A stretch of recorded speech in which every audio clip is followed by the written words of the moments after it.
السلام علیکم ورحمۃ اللہ وبرکاتہ۔ الحمدللہ، آج کی نشست میں ہم آپ کے مسائل اور ان کا حل کے تحت چند نہایت اہم دینی امور پر گفتگو کریں گے۔ ان میں شامل ہے حضرت داؤد علیہ السلام کی قوم اور زبور سے متعلق شرعی رہنمائی، حضرت یحییٰ علیہ السلام کے نکاح نہ کرنے کا پس منظر اور اس سے حاصل ہونے والا فقہی پہلو، حضرت یونس علیہ السلام کے واقعے سے جڑا عقیدے اور صبر کا سبق، اور حضرت ہارون علیہ السلام کے قول کی تفسیر و تشریح کے حوالے سے فقہی وضاحت۔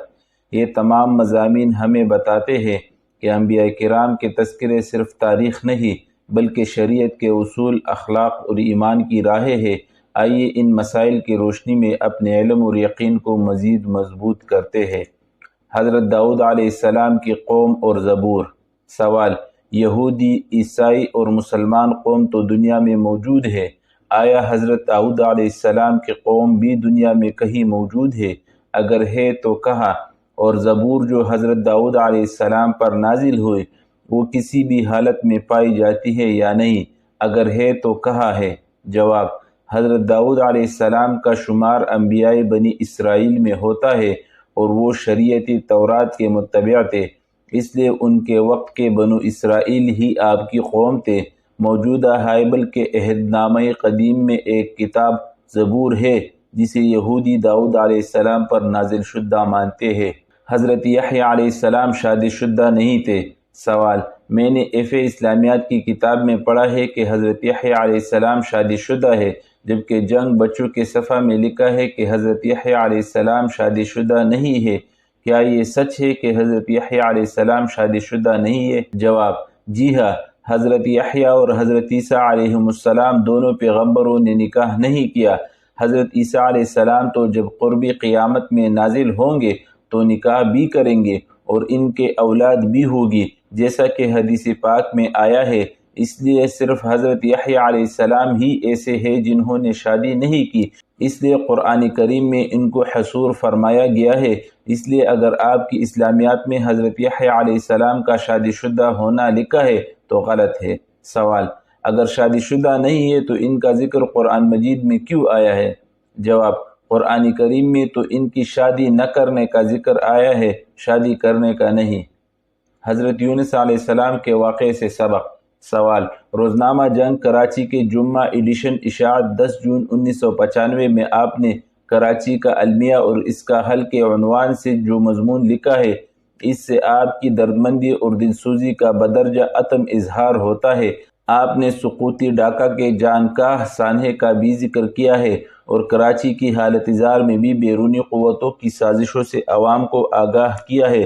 علاوہ ازیں آپ نے کراچی کے قتل و خون اور غارت گری کو ختم کرنے کے لیے 7 نکات پر مشتمل اپنی تجاویز بھی پیش کی ہے اور امن و عافیت اور الفت و محبت کے لیے اللہ تعالیٰ کی بارگاہ میں خشوع و خضوع کے ساتھ دعا بھی کی ہے۔ آپ کی اس دعا کو اللہ تعالیٰ قبول فرمائے اور آپ کو جزائے خیر دے، آمین۔ آپ نے اس مضمون میں حضرت یونس علیہ السلام اور ان کی قوم کا بھی حوالہ دیا ہے۔ قوم یونس نے جس طرح اللہ سے گڑ گڑا کر دعا مانگی تھی اور اللہ تعالیٰ نے اس پر رحم فرما کر اس سے اپنا عذاب اٹھا لیا تھا، اسی طرح ہم اہل کراچی بھی اللہ تعالیٰ سے دعا کریں تاکہ وہ عفو و درگزر سے کام لے کر اپنا عذاب ہم پر سے اٹھا لے اور امن و سکون کی فضا پیدا کر دے، آمین۔ آپ نے حضرت یونس علیہ السلام اور ان کی قوم کے متعلق معارف القرآن جلد 4 صفحہ 575 کا اقتباس بھی پیش کیا ہے۔ اس میں ایک جگہ لکھا ہے: حضرت یونس علیہ السلام بارشاد خداوندی اس بستی سے نکل گئے۔ قرآن مجید میں حضرت یونس علیہ السلام کا ذکر 6 مقامات پر ہے۔ نمبر 1 سورہ نساء، نمبر 2 سورہ انعام، نمبر 3 سورہ یونس، نمبر 4 سورہ انبیاء، نمبر 5 سورہ صافات اور نمبر 6 سورہ قلم میں۔ حکیم الامت حضرت مولانا اشرف علی تھانوی رحمۃ اللہ علیہ کے تراجم پیش کر رہا ہوں۔ سورہ انبیاء کی آیات 87-88 میں ہے: مچھلی والے پیغمبر یعنی یونس علیہ السلام کا تذکرہ کیجئے جب وہ اپنی قوم سے خفا ہو کر چل دیے اور انہوں نے سمجھا کہ ہم ان پر اس چلے جانے میں کوئی داروگیر نہ کریں گے، پس انہوں نے اندھیروں میں پکارا کہ آپ کے سوا کوئی معبود نہیں، آپ سب نقائص سے پاک ہیں، میں بے شک قصوروار ہوں۔ سو ہم نے ان کی دعا قبول کی اور ان کو اس گھٹن سے نجات دی، اور ہم اسی طرح اور ایمانداروں کو بھی کرب و بلا سے نجات دیا کرتے ہیں۔ سورہ صافات کی آیت 139 تا 143 میں ہے، بے شک یونس علیہ السلام بھی پیغمبروں میں سے تھے، جبکہ بھاگ کر بری ہوئی کشتی کے پاس پہنچے، سو یونس علیہ السلام بھی شریک قرہ ہوئے تو یہی ملزم ٹھہرے، اور ان کو مچھلی نے ثابت نگل لیا، اور یہ اپنے کو ملامت کر رہے تھے، سو اگر وہ اس وقت تسبیح کرنے والوں میں سے نہ ہوتے تو قیامت تک اس کے پیٹ میں رہتے۔ سورہ قلم آیت 48 تا 50۔ اپنے رب کی اس تجویز پر صبر سے بیٹھے رہیے اور تنگ دلی میں مچھلی کے پیٹ میں جانے والے پیغمبر یونس علیہ السلام کی طرح نہ ہو جائے۔ میرا مقصد حضرت یونس علیہ السلام اور ان کے قوم کے متعلق تمام واقعات بیان کرنا نہیں ہے، بلکہ صرف یہ کہنا ہے کہ مندرجہ بالا آیات قرآنی سے یہ ثابت نہیں ہوتا کہ حضرت یونس علیہ السلام بارشاد خداوندی رات کو اس بستی سے نکل گئے تھے، بلکہ اس کے برعکس یہ ثابت ہوتا ہے کہ وہ بغیر اذن خداوندی چلے گئے تھے، اور ان کی اس لغزش پر اللہ نے ان کی گرفت کی تھی۔ حضرت یونس علیہ السلام کا یہ واقعہ بہت مشہور ہے، اور انہوں نے جو دعا کی تھی اس کی تاثیر مسلم ہے۔ مصیبت کے وقت ہم اس دعا کا ورد کرتے ہیں اور اس کے ذریعے اللہ تعالیٰ سے مدد مانگتے ہیں۔ حیرت ہے کہ مفتی اعظم حضرت مولانا محمد شفیع رحمۃ اللہ علیہ نے کیسے لکھ دیا کہ حضرت یونس علیہ السلام بارشاد خداوندی رات کو اس بستی سے نکل گئے تھے۔ جواب: حضرت مفتی صاحب نے صفحہ 573 پر اس بحث کو مدلل لکھا ہے، اس کو ملاحظہ فرما لیا جائے۔ خلاصہ یہ ہے کہ یہاں دو مقام ہے، ایک حضرت یونس علیہ السلام کا اپنے شہر نینوا سے نکل جانا، یہ تو بامر خداوندی ہوا تھا، کیونکہ ایک طے شدہ اصول ہے کہ جب کسی قوم کی ہلاکت یا اس پر نزول عذاب کی پیشگوئی کی جاتی ہے تو نبی کو اور اس کے رفقا کو وہاں سے ہجرت کرنے کا حکم دے دیا جاتا ہے۔ پس جب حضرت یونس علیہ السلام نے اپنی قوم کو 3 دن میں عذاب نازل ہونے کی باطلاع الہی خبر دی تو لا محالہ ان کو اس جگہ کے چھوڑ دینے کا بھی حکم ہوا ہوگا۔ دوسرا مقام یہ ہے کہ حضرت یونس علیہ السلام کے بستی سے باہر تشریف لے جانے کے بعد جب بستی والوں پر عذاب کے آثار شروع ہوئے تو وہ سب کے سب ایمان لائے، اور ان کی توبہ و انابت اور ایمان لانے کی برکت سے اللہ تعالیٰ نے ان سے عذاب ہٹا لیا۔ ادھر حضرت یونس علیہ السلام کو یہ تو علم ہوا کہ 3 دن گزر جانے کے باوجود ان کی قوم پر عذاب نازل نہیں ہوا، مگر ان کو اس کا سبب معلوم نہ ہو سکا، جس سے ظاہر ہے کہ ان کو پریشانی لاحق ہو گئی ہوگی، اور یہ سمجھے ہوں گے کہ اگر وہ دوبارہ بستی میں واپس جائیں گے تو قوم ان کی تکذیب کرے گی۔ اس تنگ دلی میں ان کو یہ خیال نہیں رہا کہ اب ان کو وحی الہی اور حکم خداوندی کا انتظار کرنا چاہیے، اس کے بجائے انہوں نے اپنے اجتہاد سے کہیں آگے جانے کا ارادہ فرما لیا۔ شاید یہ بھی خیال ہوا ہوگا کہ جس جگہ وہ اس وقت موجود تھے قوم کو ان کا سراغ مل گیا تو کہیں یہاں آ کر در پہ تکذیب و ایذا نہ ہو۔ ذرا تصور کیجئے کہ ایک نبی جس نے 3 دن میں نزول عذاب کی پیشگوئی کی ہو، اور یہ پیشگوئی بھی بامر الہی ہو، اور پھر اس کے علم کے مطابق یہ پیشگوئی پوری نہ ہوئی اور اصل حقیقت حال کا اس کو علم نہ ہو، اس پر کیا گزری ہوگی۔ ایسی سراسیمگی و پریشانی کے عالم میں کسی اور جگہ کا عزم سفر کر لینا کچھ بھی مستبعد نہیں تھا۔ بس یہ تھی وہ اجتہادی لغزش جس پر عتاب ہوا کہ انہوں نے بغیر حکم الہی کے آئندہ سفر کا قصد کیوں کیا۔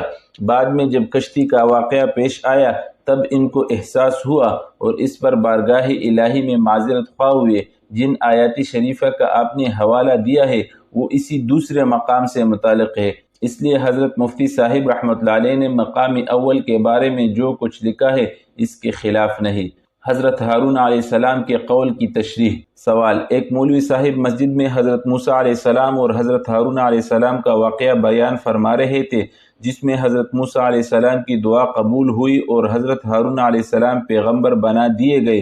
اس کے بعد حضرت موسیٰ علیہ السلام خدا سے ہم کلام ہونے کے لیے تشریف لے گئے تو ان کے بعد سامری نے ایک بچڑا بنایا اور اسے بنی اسرائیل کے سامنے پیش کیا کہ یہی خدا ہے۔